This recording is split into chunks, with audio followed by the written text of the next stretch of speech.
जय हिंद मेरे दोस्तों।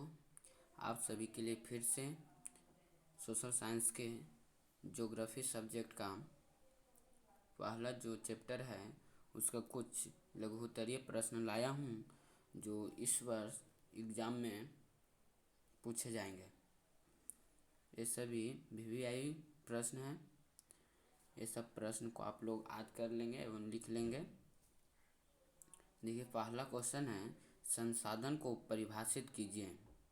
तो इसका देखिए सही उत्तर, हमारे पर्यावरण में पाई जाने वाली प्रत्येक वस्तु जो हमारी ज़रूरतों को पूरा कर सकती है संसाधन कहलाती है।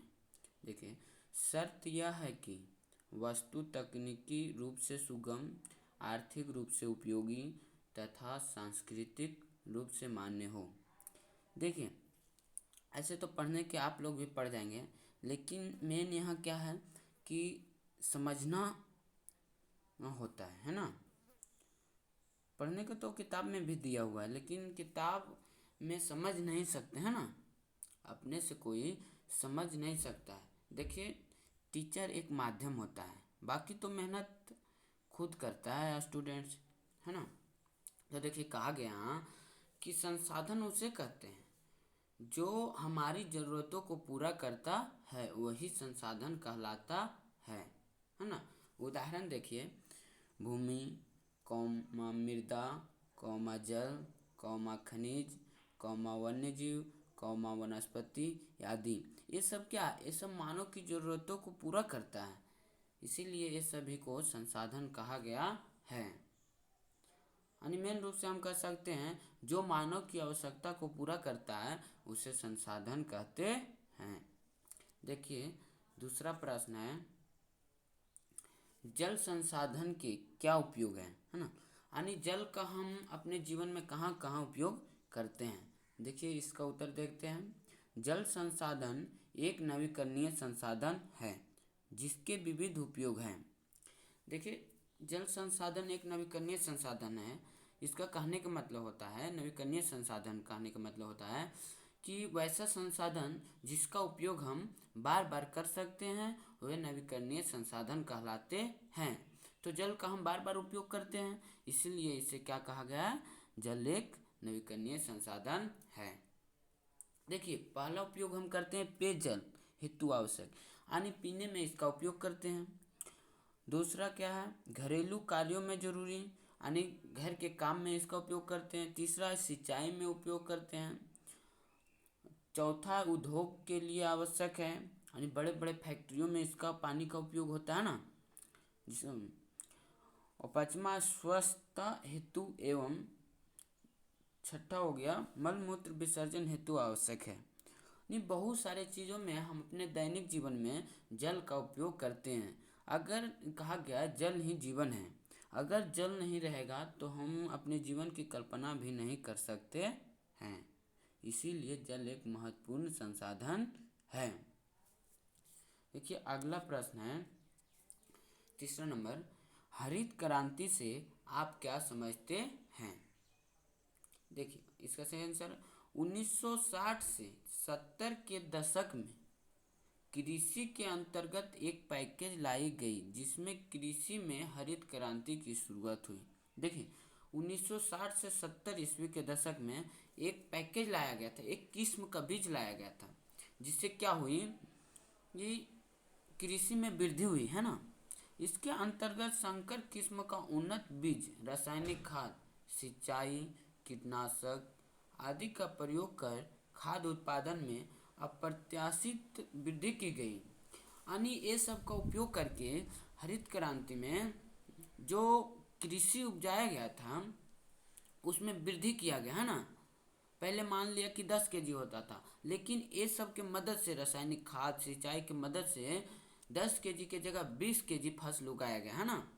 हरित क्रांति से फसलों की पैदावार में काफ़ी वृद्धि हो गई, यानी पहले जितना होता था उससे ज़्यादा होने लगा। इससे साधन उत्पादन में भारत आत्मनिर्भर हो गया कि, है ना। इससे क्या हुआ कि भारत में कृषि पर विश्वास करने लगा। ठीक है, अगला प्रश्न की ओर चलता हूँ। चौथा क्वेश्चन है, खादर और बांगर में कोई 3 अंतर स्पष्ट कीजिए। खादर और बांगर क्या है? एक मिट्टी है, ठीक है। देखिए इसका सही आंसर है, खादर और बांगर में निम्नलिखित अंतर है। देखिए खादर की तरफ पढ़ते हैं।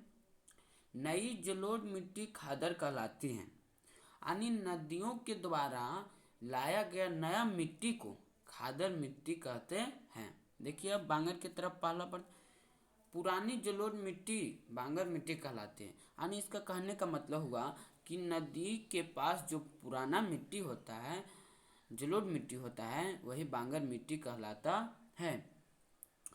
दूसरा अंतर देखेंगे खादर की तरफ, इसमें मिट्टी के कण महीन होते हैं, यानी छोटा छोटा होता है ना। बांगर की तरफ देखेंगे दूसरा, इसमें मिट्टी के कण मोटे होते हैं।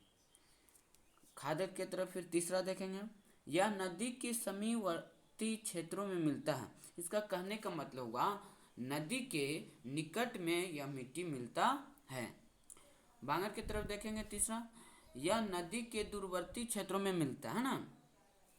इसका कहने का मतलब हुआ कि नदी के कुछ दूर के क्षेत्रों में मिलता है ना। तो इस प्रकार ये सब जो है VVI क्वेश्चन है, ये सब को आप लोग याद कर लेंगे।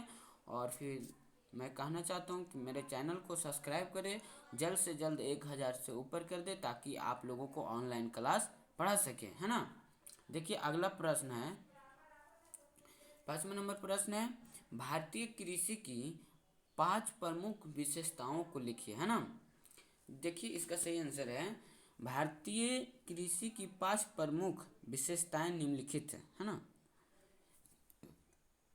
ऊपर वाला टाइटल है जो मतलब अपने मन से ऐसा लिखना है कि जिससे नंबर देने वाला क्या हो, आपकी ओर आकर्षित हो जाए और फिर नंबर फुल टू फुल दे दे, है ना। देखिए पहला है, भारतीय कृषि आर्थिक जीवन का प्राण है ना।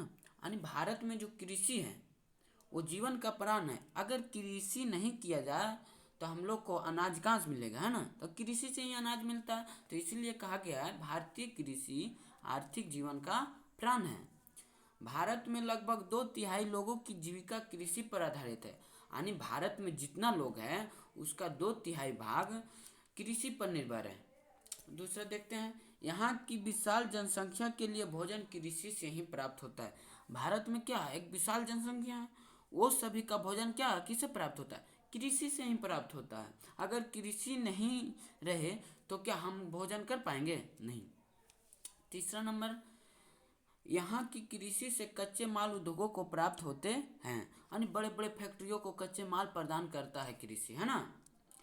देखिए और फिर चौथा नंबर, यहाँ की जलवायु, मिट्टी एवं धरातल की विविधता के कारण भारत में फसलों की विविधता भी पाई जाती है। यानी यहाँ की जलवायु, मिट्टी का धरातल की विविधता, यानी फसल उगाने से क्या होता है, यहाँ की जलवायु यानी मौसम भी अच्छा रहता है, यहाँ मिट्टी की धरातल की विविधता यानी मिट्टी भी सही जगह पर रहता है ना। इसका 5वां है, राष्ट्रीय आय में भारतीय कृषि का मुख्य योगदान है। यानी राष्ट्रीय जो इनकम होता है, नेशनल जो इनकम है, उसमें भारतीय कृषि का मुख्य योगदान है। देश की 24% आय कृषि से प्राप्त होता है, यानी राष्ट्र का जितना भी आय यानी इनकम होता है वो कृषि 24% इनकम देता है। चलिए मेरे दोस्तों, आज के लिए इतना ही काफ़ी है।